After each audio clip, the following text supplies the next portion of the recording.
Salam alaikum mbokki Sénégal, bonjour le monde entier. ñi ngi leen di nuyu di leen sant di leen ziar di leen jox seen wàccuwaay di ñëw di wax ak yéen ci waxtaan bu gàtt boo xam ne dañu jàpp ne war nañ ko mën a indi ci situation bi xew ci réew mi. dinañ ko wax ci olof dañ ko wax ci français aussi parce que li may bëgg a wax dama koy wax pour sénégalais yi ñoom ñëpp ñu dégg ko, mais dama koy wax aussi pour la communauté internationale te dégguñu wolof. kon su ma waxee ci olof li may wax ba noppi dinaa ko wax ci français parce que l'heure est grave, la situation est devenue très dangereuse. Pourquoi dinaa ci ñëw ma bëgg li may wax ngeen partager ko yéen ñëpp mu mën a àgg fépp au niveau donc national comme au niveau international. La situation est devenue incontrôlable,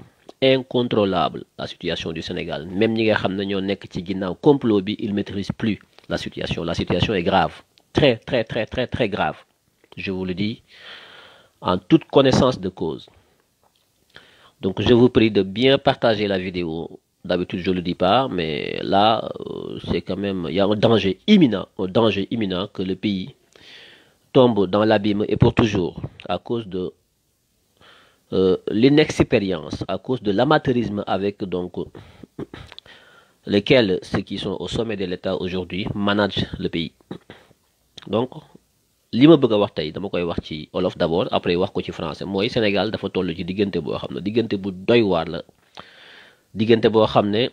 mën nañ ne moo gën a garaaw diggante Mamadou Dia ak Senghor.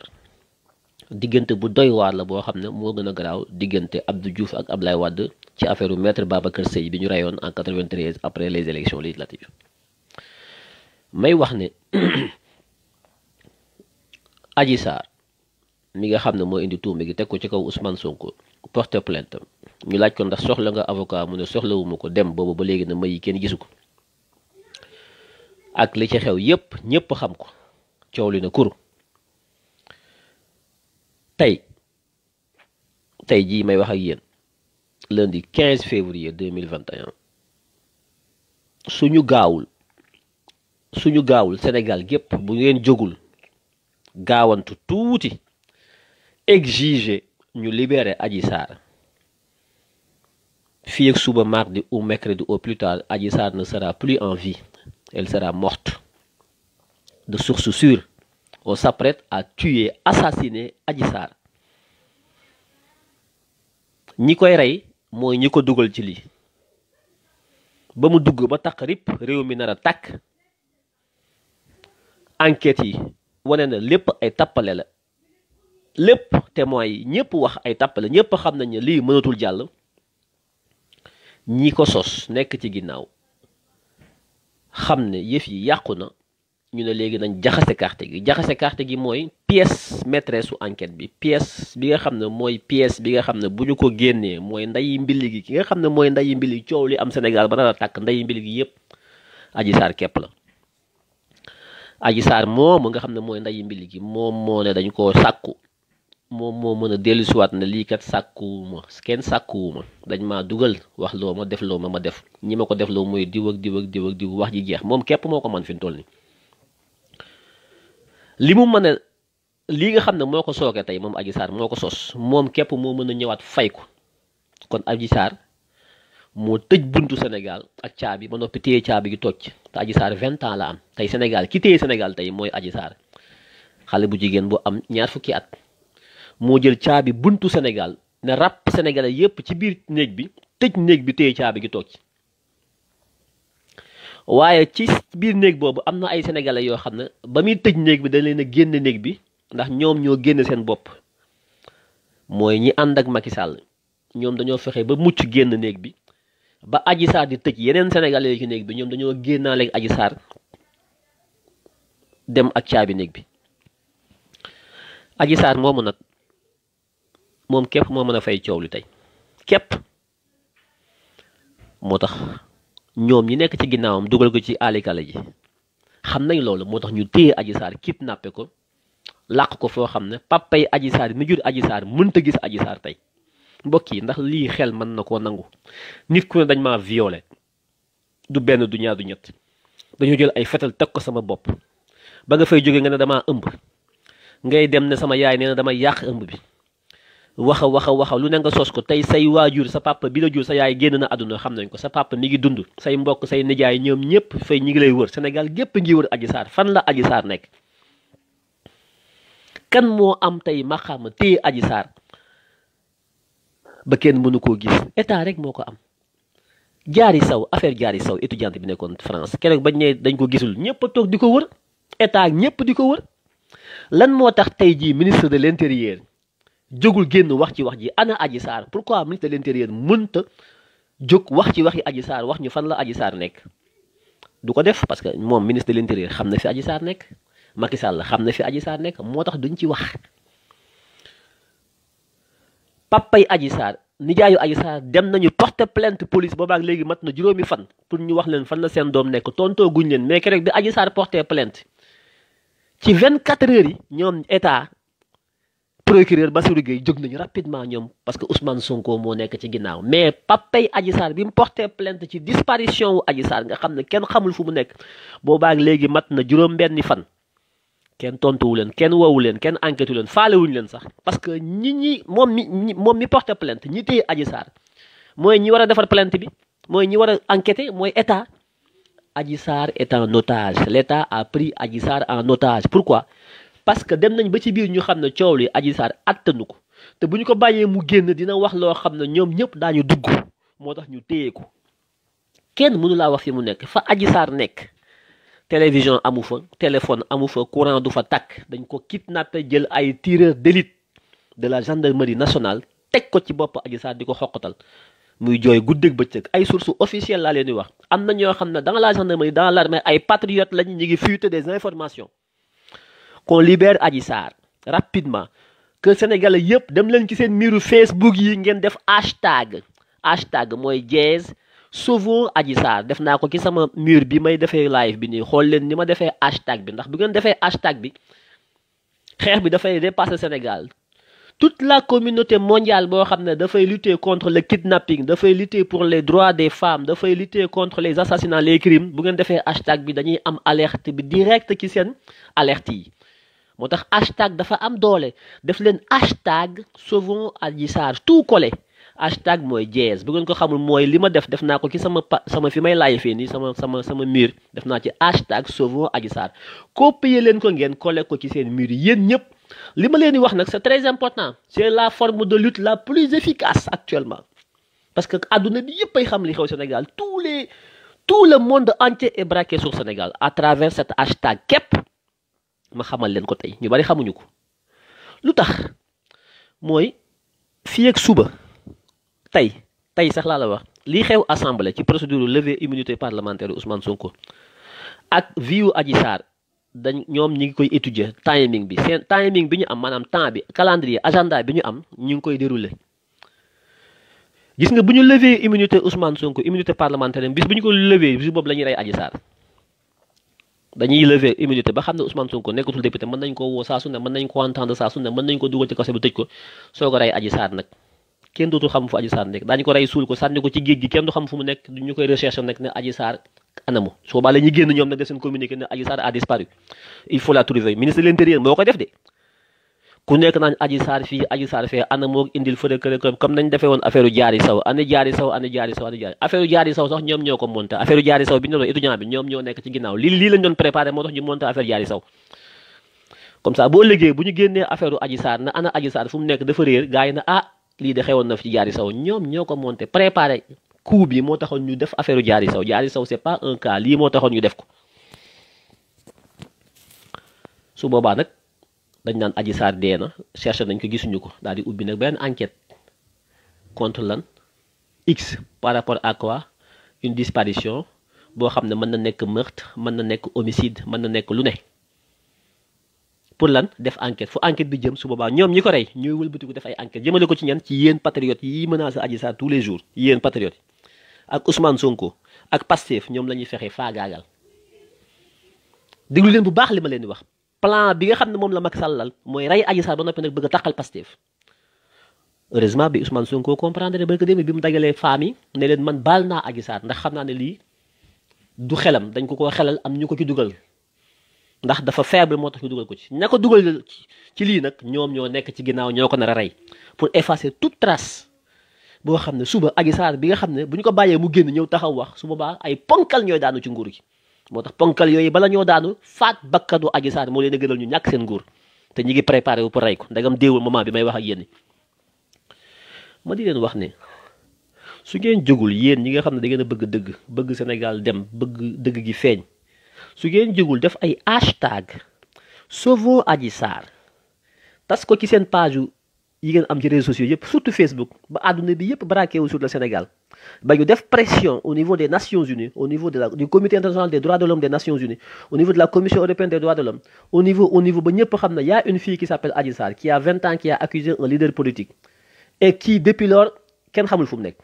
kenn xamul avocat am kenn xamul papaam ak yaayam mënuñu ko gis ay mbokkam yëpp dañ ko kidnappé et l'état du Sénégal reste muet l'état du Sénégal déggu leen ñu wax ci loolu rek c'est un signal que c'est l'état du Sénégal qui a kidnappé Adji Sarr et bu ñu ci jógul wax ci rapidement on va tuer Adji Sarr te bis bu ñu tuer Adji Sarr Ousmane Sonko yawmal qiyaam lay setee déglu leen baax li ma leen wax de Adji Sarr bu dee Ousmane Sonko derem dootul set daa iman te ñun ñëpp d'accord nañ ne deful dara waaye tuuma gi da koy topp ba yawmal qiyaam état bi loolu mooy plan bi nekkul tëj sax Ousmane Sonko plan bi mooy tuumaal nañu Ousmane Sonko tey yàq nañu deram Adji Sarr nañ ko liquider comme ça du mas a ñëw di wax naan lii am naag lay amul tuuma gi des fi daa iman Ousmane Sonko fu mu jógati ñu ne ko yow toogal violeur nga kenn àttewu ko justice amul Adji Sarr waxul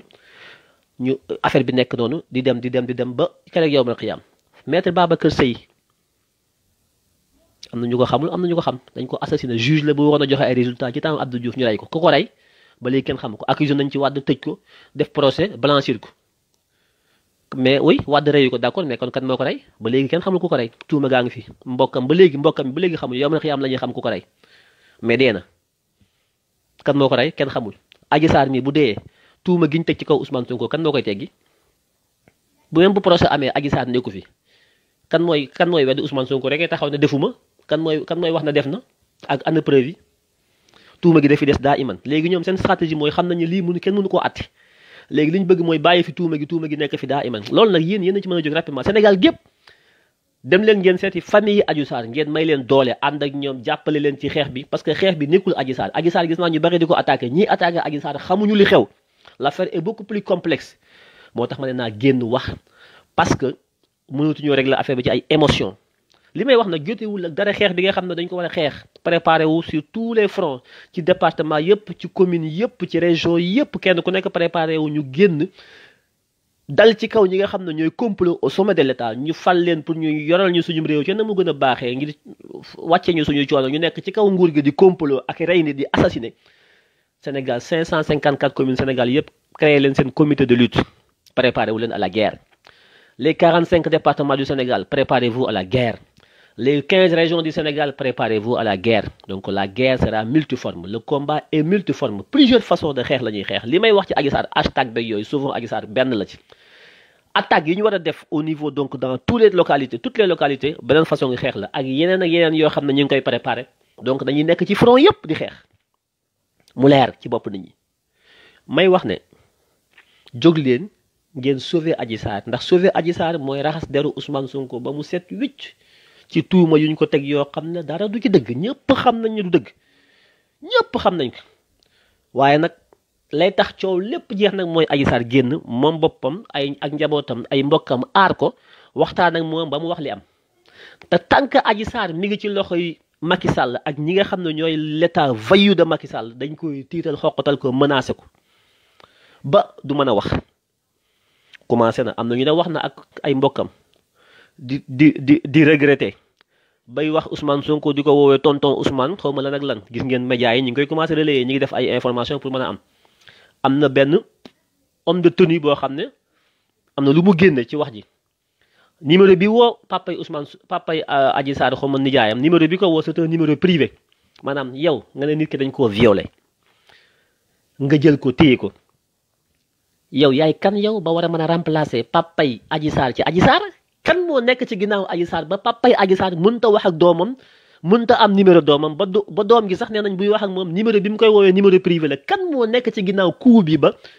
mais c'est hallucinant. Sa doom bi nga jur mënoo wax ak moom kan moo war a mën a téye Adji Sarr ba papaam mënta wërta mën a wax ak Adji Sarr waru ko mën a gis mais lii dafa flagrant les gens. Qu'est-ce qu'on veut? Léegi dañ koy tëj léegi dañ ko bëgg a rey. Sa vie est en danger à tout moment. dañ koy rey ndegam moment bi may wax ak yéen ni sax Adji Sarr deewul ba ñu sàkkal ko pexe ba suul ko parce que c'est l'état qui est derrière tout ça. ñoom état déggu leen kenn wax ci lu tax kenn waxu ci affaire Diary Sow ñoom ñëpp doon wax mais affaire lii lu tax kenn waxu ci hein? C'est une conspiration d'État, une conspiration au sommet de l'État. C'est une haute trahison. Macky Sall est passible à travers cet acte xam nga de la cour martiale dañ ko war a traduire devant la haute cour de justice de ce pays. Jamais le Sénégal n'a comploté d'une si dangereuse manière. C'est gravissime, c'est dangereux. Le pays va brûler à cause d'un complot concocté au sommet de l'État. Loolu mooy li ma doon wax ci wolof dinaa ko wax ci tubaab parce que je m'adresse à la communauté internationale. Il y a une affaire qui sévit au Sénégal depuis bientôt une semaine. L'affaire Adji Sarr, Ousmane Sonko.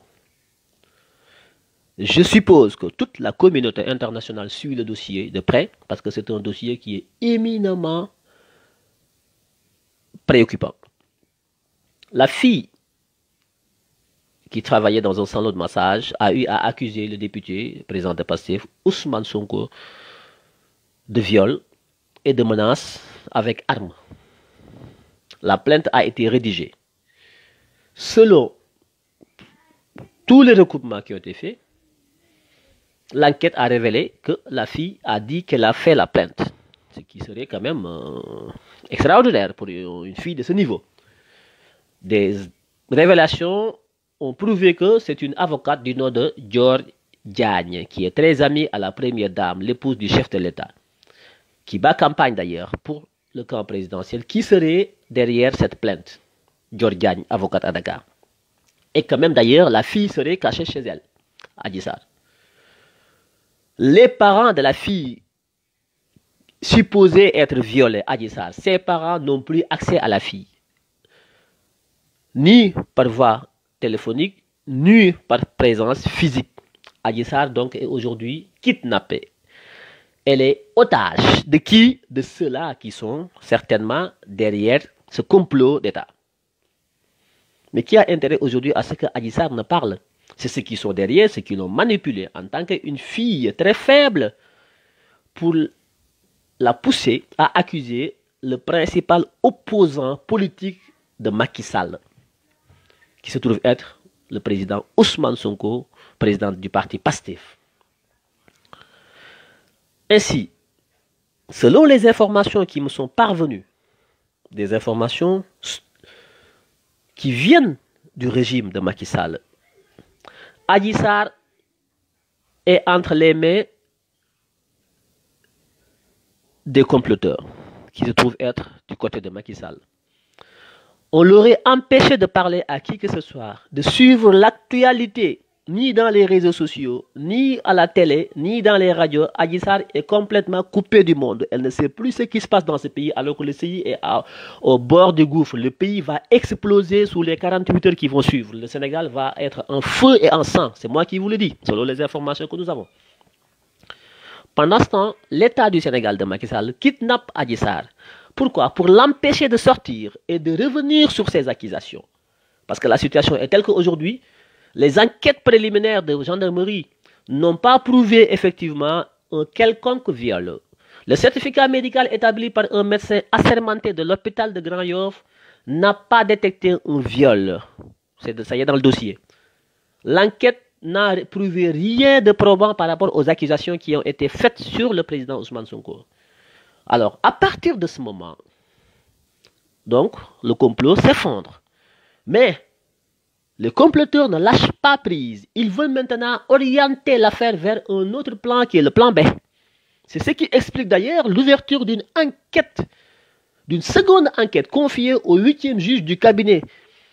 du tribunal de grande instance de Dakar, en l'occurrence, M. Mamadou Seck, qu'on appelle communément le juge du mandat de dépôt. Parce que lui, à chaque fois qu'on lui confie un dossier, c'est mandat de dépôt direct. La présomption d'innocence, il s'en fout. Mandat de dépôt pour pouvoir marchander avec vous après. Le procureur de la République, Bassirou Gueye, a donc saisi le 8e juge, le juge du 8e cabinet du tribunal de grande instance de Dakar, en l'occurrence, à qui il confie maintenant d'ouvrir une nouvelle enquête en information judiciaire contre X. L'accusatrice a porté plainte contre Ousmane Sonko, nommément dans sa plainte, où elle dit « J'ai été victime d'un viol avec arme et j'ai été victime d'un étranglement. » C'est nommément écrit dans la plainte. Donc, le nom de Ousmane Sonko a été cité dans la plainte. Bassirou Gueye, maintenant, sachant que cette plainte ne peut pas prospérer, ouvre une autre procédure en information judiciaire contre X qu'il a confiée à Mamadou Seck, le juge du 8e cabinet de tribunal. Qu'est-ce qu'il cherche? Ça veut dire qu'ils veulent aujourd'hui, coûte que coûte, mettre une épée de Damoclès sur la tête de Ousmane Sonko. Traîner donc l'instruction. Chercher donc le coupable en cherchant un X. Le X, c'est un inconnu. Alors que la dame accusatrice, elle, a nommément cité le nom de Ousmane Sonko. Pourquoi le procureur de la République cherche un X et non un Ousmane Sonko, qui a été pratiquement disculpé par les enquêtes préliminaires de la police ou de la gendarmerie? C'est une question, point d'interrogation. Dans une semaine, je vous dis, les choses seront tirées au clair. Si Adji Sarr ne meurt pas entre-temps. Mais si Adji Sarr meurt entre-temps, la donne change. Dans une semaine, si Adji Sarr meurt, la donne change. Alors, j'en profite pour lancer un appel à la communauté internationale, l'Organisation des Nations Unies, le Conseil de sécurité des Nations Unies, le Comité international des droits de l'homme, la Commission européenne qui s'occupe des droits de l'homme, le commissaire européen en charge des droits de l'homme, tous les partenaires techniques et financiers du Sénégal qui contribuent directement ou indirectement à toutes les politiques de développement économique et social du Sénégal. J'attire votre attention sur la situation gravissime qui sévit au Sénégal, à intervenir directement ou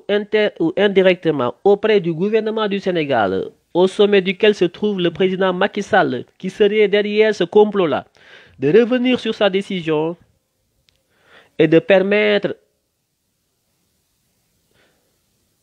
une enquête diligente, transparente, comme ça a été fait par la gendarmerie de Colobane.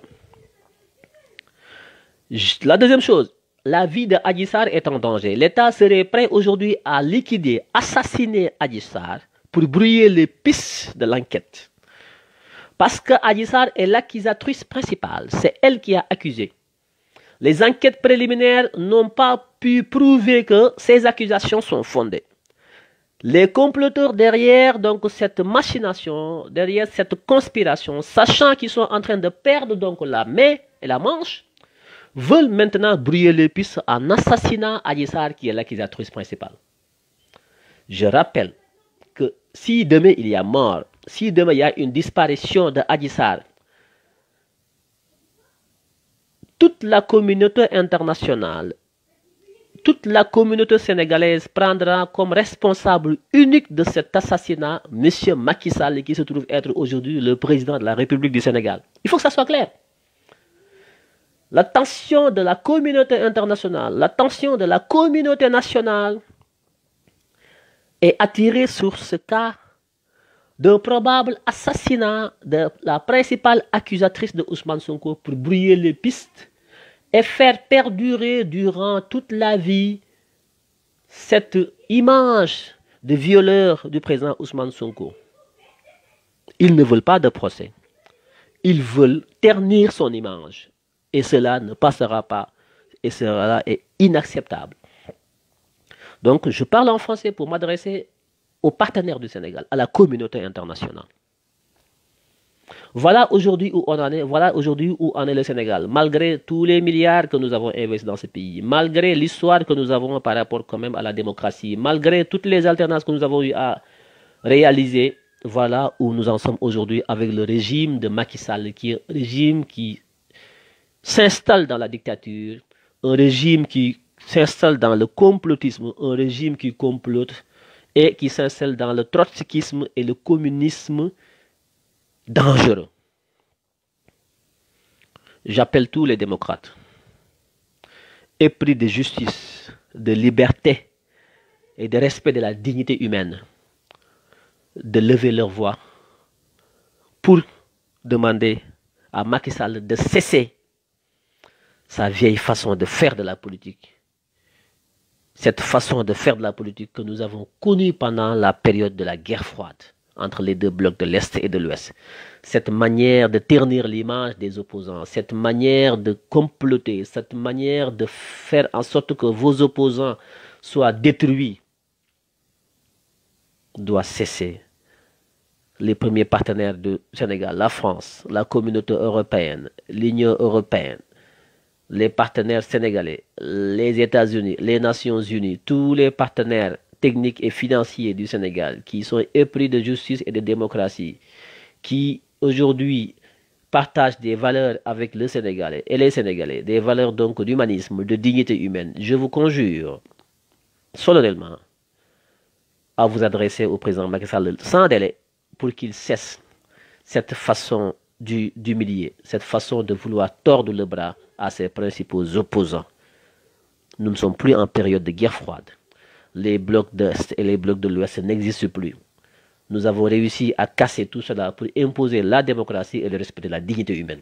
Il n'est plus question que ces vieilles méthodes trotskistes, communistes, léninistes persistent encore dans nos pays où nous nous efforçons à asseoir une démocratie solide, fiable, qui met au cœur donc de sa dynamique la dignité humaine.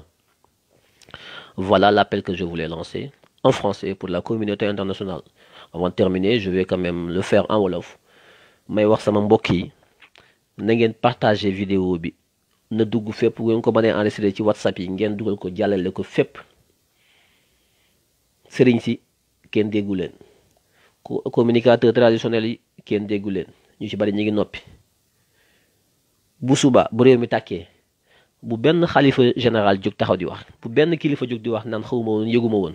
lii damay wax dama koy wax pour que bu kenn jóg ne xalif bi jógul woon maa ngi koy wax de yéen taalibe yéen a ngi déglu bu fi kenn taxaw ne xalif bi xamul lu xew xam nañ li xew ñoom ñëpp dañuy seetaan bu réew mi tàkkee suba nag bu fi kenn ci ñoom génn di wax na leer ñi ngi seetaan te dañ ko réew mi day tàkk de day tàkk te yàggatul lii man maa leen ko wax man l'armée une partie de l'armée est avec nous parce que une partie de l'armée est avec la vérité. Une partie donc de la police est avec nous parce qu'une partie de la police est avec la vérité. Une partie de l'administration sénégalaise à tous les niveaux est avec nous parce qu'une partie de l'administration sénégalaise est avec la vérité. Tout le monde n'est pas comme tout le monde. C'est ça la vérité. Alors, chers soldats, chers patriotes, soyez prêts à l'appel pour sauver la patrie. Le mot d'ordre sera lancé et l'assaut final sera donc exécuté. On va en finir avec ce régime bientôt di wax ne na ngeen gàtteru na ngeen préparé wu yéen ñëpp ñi ngi peaufiner la stratégie le moment venu l'assaut sera donné attaque bi dina commencer on va arrêter ils ont peur ñoom nit ñi dañu yaakaar na ñun ñoo ragal suñu courage ñun suñu détermination daf leen di xoqatal lool te gis nañ ne ñun dañu déterminé wu on a le courage ñoom xam nañ loolu dem nañ ba natt suñu détermination que ñun pare nañu pour dee pour Ousmane Sonko ñoom xam nañ ko léegi nag loolu moo leen tiital nelawatuñu guddeeg bëccëg ñi ngi réunion ci seen biir déggoowuñu ci biir force de sécurité et de défense am na ñoo xam ne ànd nañu ci lii donc dañuy jiixa jaax Marème Faye Sall Dior Diagne avocat Tamaro Seydi dama ko ciy boole xamul leen kuy Tamaro Seydi notaire la dossier Karim Wade bi moo ko yore woon c'est la fille de Idrissa Seydi ñoom ñett ñi ñooy les 3 femmes yi nga xam ne ñoo gën a puissante ci Sénégal ñoom ñett ñi Marème Faye Sall Dior Diagne avocate ak Tamaro Seydi Marème Faye Sall mooy jabaru Macky Sall Dior Diagne avocate nee nañu mooy jabaru ministre de l'intérieur bu bees bi Antoine Diome bu muy nëbb ñaareelam na da ko takk ci suuf di ko nëbb Tamaro Seydi mooy jabaru Abdoulaye Daouda Diallo bi yor suñu xaalis ministère des finances ñoom ñetti femmes yi ñooy manipuler Sénégal gépp ndax ñooy manipuler seen jëkkër yi jël leen naa dugal ñoom ñett seeni photo ngeen xàmmee leen ñoom ñett ñooñu bu Sénégal yàqoo ñoom ñoo ko yàq ndax ñoom ñooy pousser di jëkkër ñu taal réew mi jigéen moo génn bëgg a yàq deru Ousmane Sonko ndax ay jigéen ñoo nekk ci ginnaawam Marème Faye Sall Dior Diagne Dièye ak Tamaro Seydou ñoom ñett ñi di jabaru Macky Sall kenn ki Marème kenn ki di jabaru Antoine Diome kenn ki di jabaru Abdoulaye Daouda Diallo ñoom les 3 femmes là selon les renseignements yoo xam ne ci biir état bi la jógee ñoom ñett ñi bu réew mi tàkkee ñoom duñu fanaan te xam nañ seen i kër xam nañ seen i famille on les a ñoom 3 ñooñu sur nos listes bëgguma woon audio bi vidéo bi live bi gudd. Tamaro Seydi doomu Idrissa Seydi la waa Ziguinchor la xam nañ ko bu baax ils sont de Tanaf je les connais très bien pas Idrissa Seydi ko jur Ousmane Masseck Ndiaye takkoon ko génn àdduna Ousmane Masseck Ndiaye ci Abdoulaye Wade bi Macky Sall falo Abdoulaye Daouda Diallo moo ko takk ñoom ñett ñi foo gis Marème Faye Sall ñoom ñett ñooy nekk Marème Faye Sall Dior Diagne Tamaro Seydi ñoom ñett ñi dama leen di woo ñoom ñu génn wax ci lii ndax ñoom ñett ñi kat ñoom lu ñu bëgg ci seen jëkkër yi mën nañ ko am ñoo téye seen ñoori tuba yi ñoom ñett ñi ñoo téye seen ñoori tuba yi bu ñu newoon suba yooyu coow lu jeex ñoom ñett ñi te ay jigéen lañu te coow lu jigéen ko taal Sénégal nag bu tàkkee ndax benn jigéen bu am 20 ans nga xam ne ñoom ñëpp mën nañ koo sëtloo seen sët la mën a nekk ñoom ñu nekk ci réew mi ne patt toog bàyyi seen jëkkër yi di nos ak a nocc bu Sénégal tàkkee Marème Faye Sall ko taal Tamaro Seydi ak Dior Diagne damaa bëgg vidéo bi na ko Sénégal gépp tas na àgg ba gi Sëriñ Mountakha ak Sëriñ Mbaye Sy Mansour ak ñi sant Tall ak ñëpp nañ ko déglu bu kenn dégguma bu kenn yëguma lii xew ci réew mi xam nañ ko ndax lu ngeen nas suba ba ngoon day génn day accès ci ñun on a des réseaux partout ndax ay sénégalais lañ ñun duñu ay étranger ñu nekk ci armée bi suñu ay mbokk lañ ñu nekk ci biir palais Macky Sall bi suñu ay mbokk lañ ñu nekk ci biir gendarmerie suñu ay mbokk lañ inspecteur des impôts yi douane yi fu ngeen secteur état bu ngeen laal am na ñu fa xam ñun ndax jëliwu leen ay japonais pour ñu gérer réew mi ay américain gérer wu réew mi ay sénégalais ñoo nekk ci biir état bi di liggéey lu ngeen nas suba ba ngoon ñu nocc ko génne ko jox ñu ko am na loo xam ne dinañ ko génne pour attirer l'attention am na loo xam ne duñ ko génne parce que buñ ko génnee ngeen sopp doxalin moo tax dañ leen koy nëbb duñ leen ko wax yéen sax askan duñ leen ko wax li ñu mën a wax la ñuy wax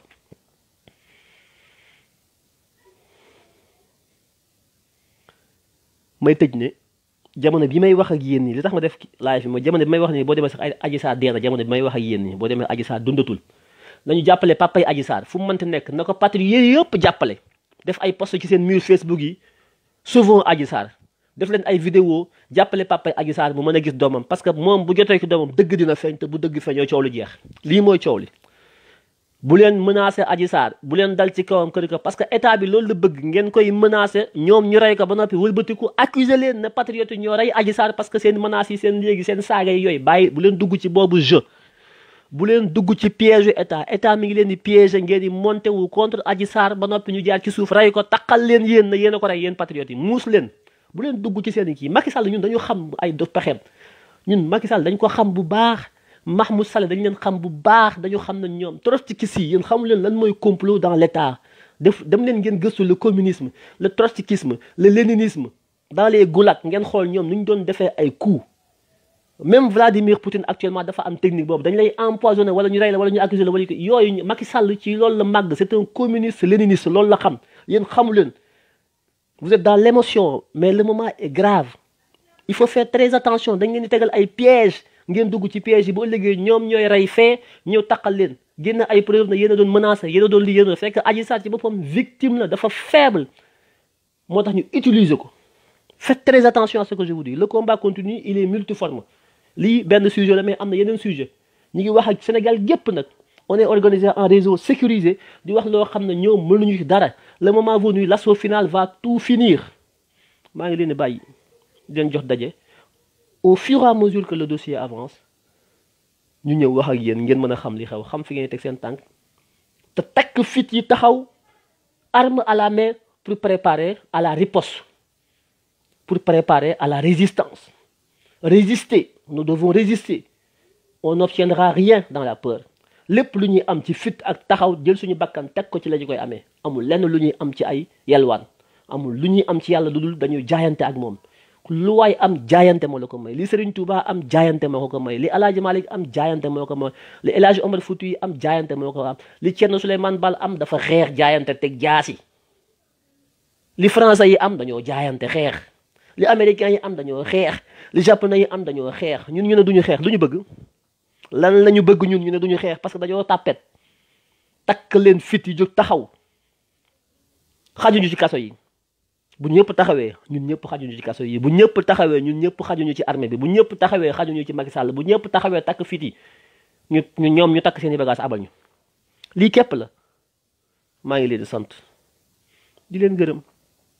di leen jaajëfal di rafetlu seen taxawaay dama leen di soññ rek ci takk fit yi waaye xam naa ne seen fit yi takk ngeen ko ba fit yi dagg yéen a ma gën a pare ci xeex bi fuuf au ma ki sikki sàkk waaye nag la répétition est pédagogique soññ rek lay def waaye xam naa ne pare ngeen au ma ki sikki sàkk di leen jox daje. mën naa nekk ci kanam mën naa nekk suba mën naa nekk gannaaw suba mën naa nekk su ma coupé yéen automatiquement mën na maa taalaat sax en fonction de information yi ni muy ñëwee donc soyez prêts à l'écoute de l'information bu leen déglu TFM bu leen déglu RFM bu leen déglu